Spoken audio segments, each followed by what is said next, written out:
सद्गुरुदेव भगवान की जय। नर्मदा मैया की जय।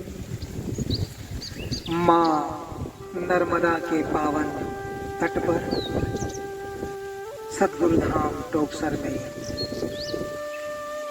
माँ नर्मदा की कृपा से श्रावण मास में भगवत चर्चा करने का सौभाग्य मिल रहा है। वैसे सोमवार को सोमवती अमावस भी है और पर्यावरण दिवस है, तो हम शहरों से निकलकर, गांवों से निकलकर ऐसे प्राकृतिक जगहों को खोजते हैं, गार्डनों को खोजते हैं जहाँ पर हमें एक प्राकृतिक नज़ारा मिले। तो क्यों ना हम भी उसे प्रकृति को सजाने के लिए यत्न प्रयत्न करें। अगर हमारे घरों में, हमारे प्रदेश में ऐसा व्यवस्था नहीं है, जगह नहीं, तो कोई बात नहीं, लेकिन ऐसे आश्रम हो, मंदिर हो, कोई मांगलिक भवन हो, वहाँ पर हमें पेड़ पौधे जरूर लगाना चाहिए। क्योंकि प्रकृति का आनंद तुम लोगे तो पहले सजाना भी तो पड़ेगा। अब देखो, अब हमारे तरफ सद्गुरु धाम का जो ये नज़ारा आप देख रहे हैं, ये कितना आपको सुखद और आनंद प्रिय लग रहा होगा जब भी आप देखेंगे। तो प्रकृति को सजाने में, क्योंकि प्रकृति का विनाश भी मनुष्य ही करता है और किया करके आज बहुत कुछ नुकसान भी हो रहा है। इसलिए जो सजाते हैं, संवारते हैं, बनाते हैं, वो श्रेष्ठ होते हैं। तो हमें प्रकृति में सहयोग देना चाहिए। बनाने वालों में हमारा नाम होना चाहिए, मिटाने वालों में हमारा नाम नहीं होना चाहिए। हमारे संतों ने तो हर विषय में कहा गया है, हर चीज़ कही है। तुकाराम महाराज जी कहते हैं, वृक्षवल्ली आमा सोयरे वंचरे। कितनी बड़ी बात है। हिंदी अर्थ इसका ऐसा है कि ये जो पेड़ पौधे हैं, वनस्पति, यही हमारे सगे संबंधी हैं। इतनी उच्च उनकी भावना, उच्च दृष्टि, क्योंकि परमात्मा के करीब पहुंच गए हैं, तो उनका हर देखने का, सोचने का, समझने का हर पहलू श्रेष्ठ हो गया है। वो तो सब में परमात्मा को देखते हैं।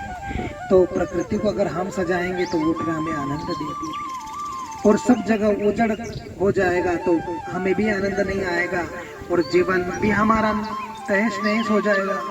क्योंकि प्रकृति से ही हम, पेड़ पौधों से ही हम, क्योंकि जो हम ऑक्सीजन ले रहे हैं ये इन्हीं के देन है। ऑक्सीजन पेड़ पौधों से होता है। आज आप देखो, वीडियो के द्वारा जो भी दृश्य देख रहे हैं, आपको बड़ा आनंद हो रहा होगा। क्यों ना हम भी ऐसे दृश्यों को बढ़ाने में हमारा योगदान दें। जरूरी नहीं है कि आपको 100 पेड़ लगाना है, 5 लगा दो, नहीं जम रहा है तो 1 लगा दो, वो भी ना जम रहा है तो जहाँ लगे हैं उनकी सेवा करने चले जाओ। ये सब हमारे द्वारा योगदान है। इसलिए पर्यावरण दिवस सोमवार को है, सोमवती अमावस के दिन। सभी से हमारा निवेदन है कि सभी पर्यावरण दिवस पर प्रकृति को सजाने का कार्य करें। नहीं तो आए हैं सो जाए हैं, जाएंगे राजा रंग कपति। सभी को जाना है, लेकिन कुछ अच्छा कर जाए, कुछ दिव्य कर जाए, कुछ ऐसा कर जाए कि हमारे जाने के बाद भी यहाँ भी जो देखे उनको सुकून मिले और हमें भी कुछ अंश मिले। क्योंकि अगर अच्छा करेंगे उसका भी अंश मिलता है और बुरा करेंगे उसका भी अंश मिलता है। सजा दोगे, संवार दोगे तो ना जाने कि हमारे गुरुजी ने पाल में फल लगाए, फलों के लगवाए, आम के पेड़ पौधे लगवाए, सीताफल के लगवाए, अनंत। लेकिन आज देखो, गुरुजी तो शरीर से नहीं है, लेकिन उनके बच्चे देखो कितने आनंद लेते हैं, खाते पीते हैं। तो हम ये ना सोचे हमें क्या मिला है, हम ये सोचे हमने किया क्या है अर्पण।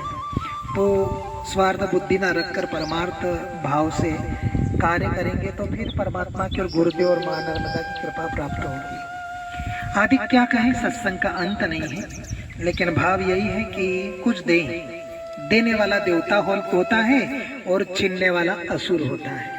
जो देता है उसको देवता कहते हैं और जो छीन लेता है उसको असुर कहते हैं। तो अब हमें कौन सी श्रेणी में जाना है ये हम पर निर्धारित है, हम पर निर्भर है। हमें देवता बनना है या फिर असुर बनना है। इसलिए देते जाओ, प्रेम हो, प्यार हो, स्नेह हो, सजाना संवारना हो, सब ये देना है। देने को ही देवता कहते हैं, देने वाले को देवता कहते हैं। इसलिए भावना यही है, सर्वे भवन्तु सुखिनः, सर्वे सन्तु निरामया, सर्वे भद्राणि पश्यन्तु, माँ कश्चित् दुःख भाग् भवेत्। तो पर्यावरण दिवस में एक बार फिर पुनः कहूँ कि जरूर प्रकृति को सजाइए और कुछ पौधे तो जरूर लगाइए, वो आपको आनंद देंगे, यहाँ भी वहाँ भी। नर्मदे हर। जय